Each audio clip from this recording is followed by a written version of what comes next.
Alright, good morning. Lens might be a little bit steamed up, it's a bit condensation-y in here. Yeah, pub wasn't too noisy last night. Oh, I don't know, maybe it was, but I put my earplugs in and I was exhausted, so I did not notice. Yeah, we're gonna get packed up now and head to Rocky. So, Rockhampton will be the biggest town we've been to in quite a while.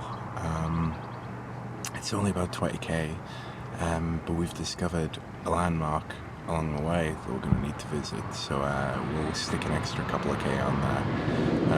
Yeah, it's going to be great. We get to actually pick up supplies. We desperately need to go to a bike shop, because we're like, all our tubes are full of holes and we currently don't really have a decent pump, so yeah, anyway, let's go.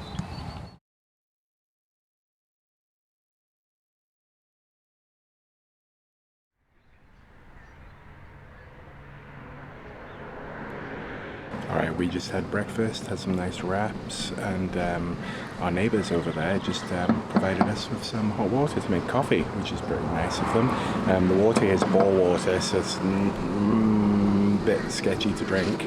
And I was asking them, you know, if this water's any good? They're like, oh no, what, do you need some? I'm like, yeah, and so they even boiled that up for us, so that was nice of them.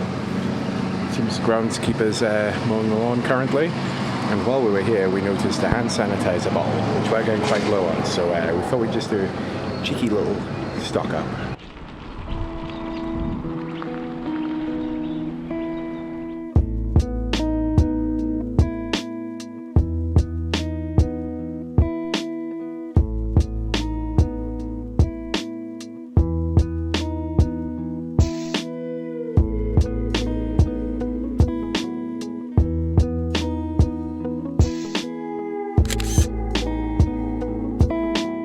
So I was aware that the big G was somewhere along here, but that wasn't the attraction I'm talking about. That was just a little bonus attraction. I mean, I don't know how much of a bonus it is, like the big G. It's literally just the logo for Gracemere Industrial Park or whatever. It's hardly like the big koala or whatever. Oh well, another big thing ticked off, I guess.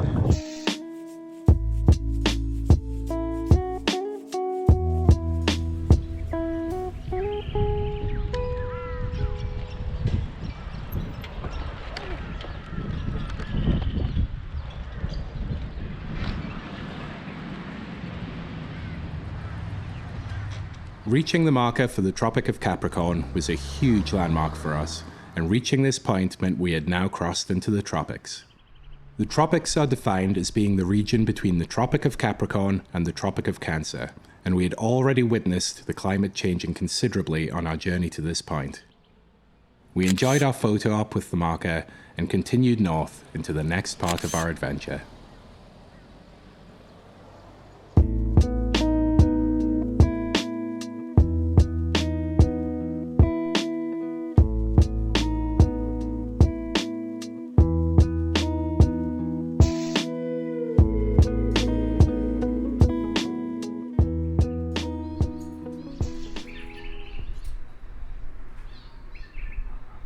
Alright, we made it to our hostel. We're checked in, we're showered, as you can probably tell. We're probably the cleanest we've been in like a month.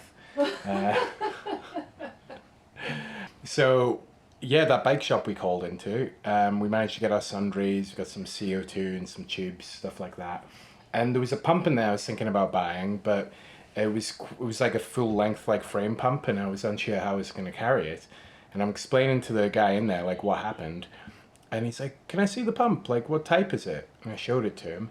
And it turns out he had a full service kit for that kind of pump. So he replaced all the seals and all the rubbers and all that kind of stuff. And our pump works again.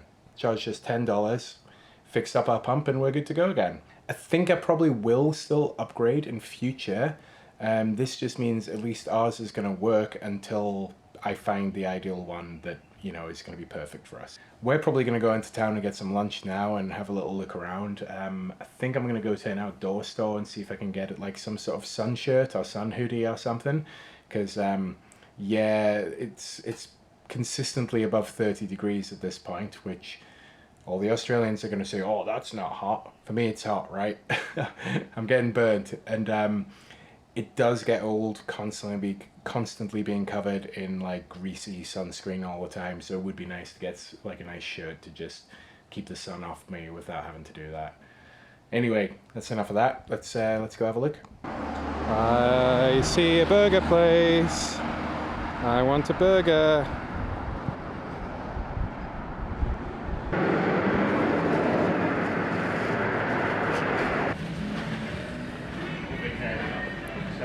Cheeky Macca's cup.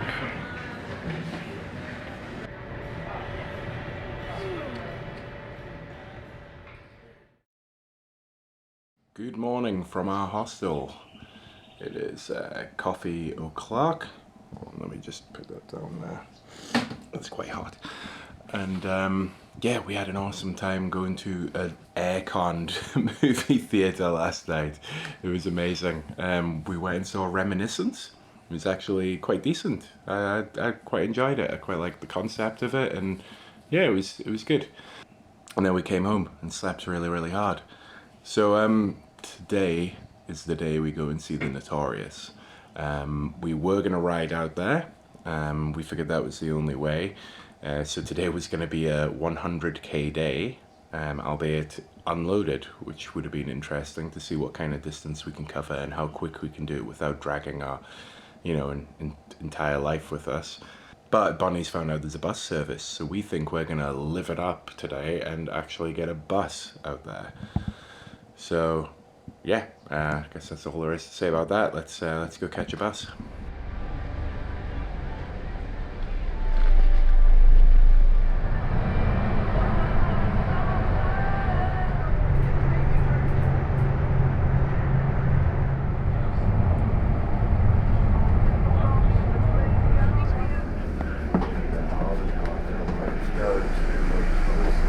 Cheers.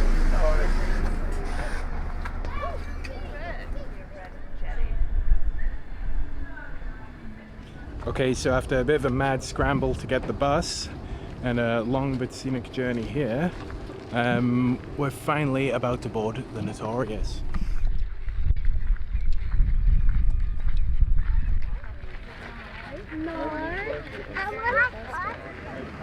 Alright, we're going on the Notorious!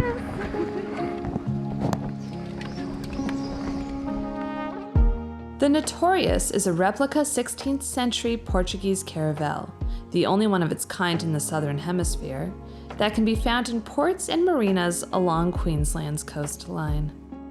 The ship was hand-built by Graham Wiley, a native of Warrnambool, Victoria, out of salvaged Monterey, Cyprus.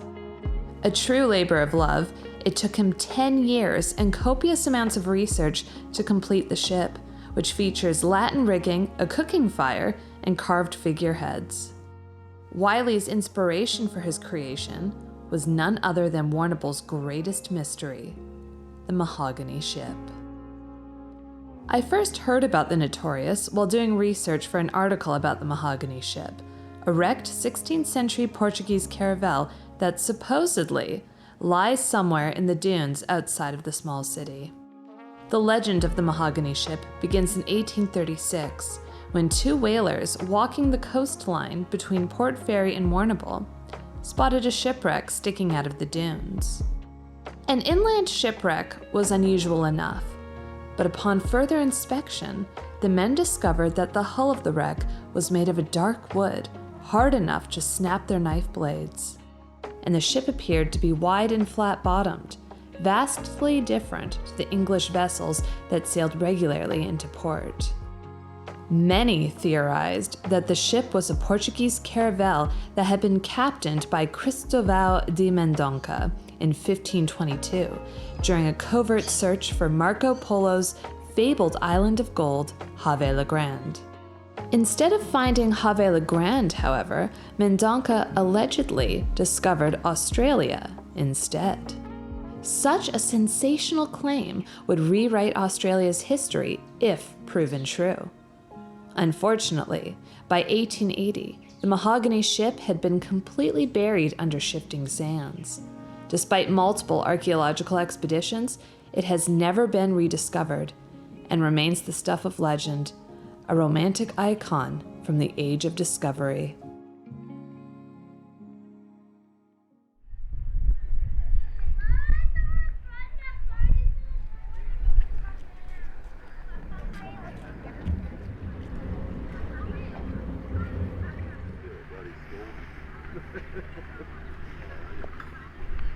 All right, so that was the Notorious.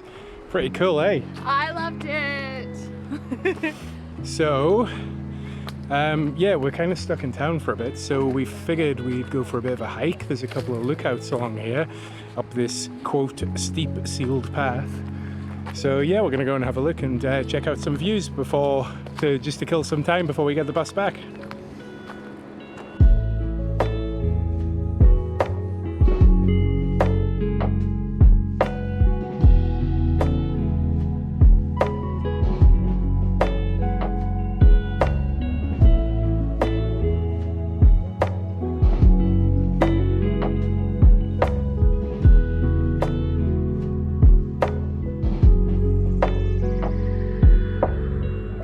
Pretty stunning. You can really tell that we've crossed into the tropics just by looking around. What do you think, Bonster? Oh, I miss this. It's gorgeous. This reminds me of like the good parts of Hawaii and Florida. The good parts of Hawaii and Florida. Yeah. Wow. High praise.